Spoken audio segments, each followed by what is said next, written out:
Hey, it's Mr. Malte. Today we're going to look at Google Docs and Read and Write, an awesome tool to help you with your reading and your writing. So my friends, we're going to get to Classroom first. And I think you probably know at this point how to get to Classroom. I hope that this is not your very first lesson, but you can scroll down a little bit and there's the Classroom button right on Engaging Students. Or you can go to a new tab and go over to the waffle and get to Classroom. However you do it, just go ahead and let's get to Classroom and get in your class. And hopefully your teacher has put in this template and a lesson called Read and Write or Read and Write with Mr. Malte or something like that. And go ahead and open it up and we're going to get into that doc. Or maybe if you open up and you view the assignment and you see it and it looks like this, you click on the thing where it has your name right above the add or create. So do all those things. You want you to pause and your teacher can help you definitely get to Classroom. And I'm sure a lot of you are experts already getting to Classroom and getting this Google Doc open. So pause and come on back when you're all at this point. Okay, so this is a very simple activity. You're doing two things, using two tools, really. So my friends, we're gonna look up, way up into our browser extensions, and you're gonna look for the purple puzzle piece, triple P, purple puzzle piece. And when you click it, you should get, sometimes it's a little hangy downy kind of thing, but it's still a purple puzzle piece. And you get this toolbar that pops up on top. If you don't get that, you might click it and you get a box. What do I do? Usually you have to click your name and then you scroll down a bit and you click allow. So that might happen. Mine didn't. Mine was already ready to go. But if it happens, don't panic. Click your name, down a bit, and allow. Otherwise, you have this amazing toolbar that's right up here. Okay? So make sure you pause. Get the Read and Write toolbar ready to rock. And then come on back. The first little check mark button there, that's just another spell check. So if your Google Doc spell check isn't working, that's another one that Read Write has too. But this is the one we're going to look at first. And I always like teachers to pause and kind of say, what do you think that thing is? And I've had all kinds of great guesses. So you can guess what that is an actual picture of. And it says, if you hover, you say, oh, it says prediction. But what is that? What's that picture of? Maybe have that little discussion. Pause and, what is that you think? I've had students guess a stamp, a pawn from a chessboard, all kinds of, a joystick for video games, all kinds of things. But you know what that actually is? It is a crystal ball to predict what you're going to write next. And so we are going to click our little cursor. See in my mouse how it turns into an eye?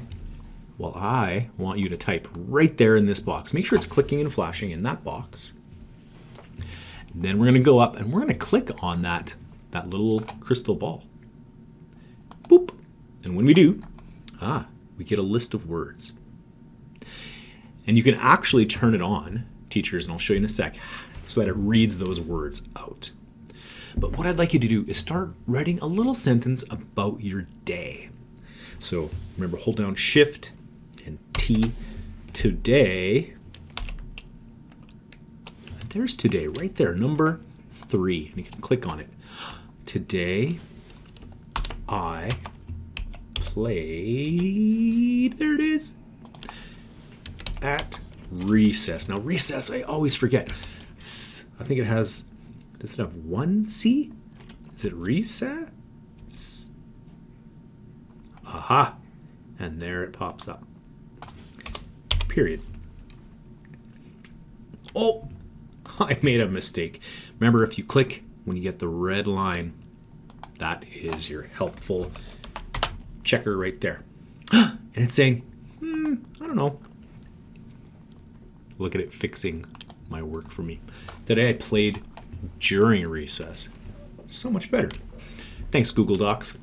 So that is the word prediction. And teachers and students, if you want to turn it on so that it reads, that's 3 dots and settings, And you can have the prediction tool read as you hover. As you get those words, it can hover over top. And then you click. The. Be. There. So it does read those words out loud if you turn that on. So Be. that is, The. it's great, but sometimes I turn it off. So go ahead, and then we're going to turn that off once we're done. We have at least maybe a little sentence, and this might take a long time, and maybe you're going to pause and come back later on and do the second part of this activity, and that's fine too. But we're going to pause, and I'm going to go on to the second part, which is the picture dictionary. So get a sentence in there if you haven't already, and come on back when you're ready for part 2, and then we're done. Okay. If you hear, I'm assuming that went so great and you had no problems whatsoever, right? Perfect. Okay. Now, one thing I think is so powerful is getting pictures with our learning. So the dictionary is the next one after the old crystal ball, but we're going to use this one right here, which is the picture dictionary. And this thing, you can, if it's in front, you can move it to the side. Perfect. But all you need to do is click on a word like colors. No match. There's no picture for colors. How about the sun? Great. And sunlight. Oh, I've already got that one. Drops. Water in the sky. Ooh, spectrum. I don't know what that word means. Oh, that is the spectrum. It's a prism with a spectrum of colors. And there's a word, I don't know, a lot of grade 1 students that might know spectrum, but take a look at that picture. Do you know what a spectrum is? A wide variety of colors? I bet you the dictionary. An ordered array of the components of an emission or wave. Oh my goodness. That's a pretty big definition. But the picture tells us that it's an order of things that comes from, in this case, a prism that gives us light. So it's like an order of light. And maybe you learned Roy G. Biv as a way to remember that. But spectrum, you can remember what it looks like, even if you don't know the word. That's what I love about the picture dictionary. It's so great. And you can even read. If you want to remember the rainbow, this might help you. Roy. Right? Just building pictures to go with our learning. So that's really, I'm not going to have room for indigo and violet, I don't think. That's really the point. I'm going to squish them in. I'm squishing, folks. Aha. Right. And that clicking and dragging is a click with one hand and drag and let go with the other. That's really important. If you're doing it with one hand, you're doing it wrong. Click with one hand, move it and drag it. So this might take a while, and this would be a great activity to do again, teachers, with a different bit of writing from science or from social studies. So there you go. That is the second part, the picture dictionary, which I'm a huge fan of for a variety of things, all the way up into junior high school. So good luck. I hope you did great with that. Remember, click and drag. And if things get mixed up, that's okay. There's always the undo button. Okay? Good luck. Have fun.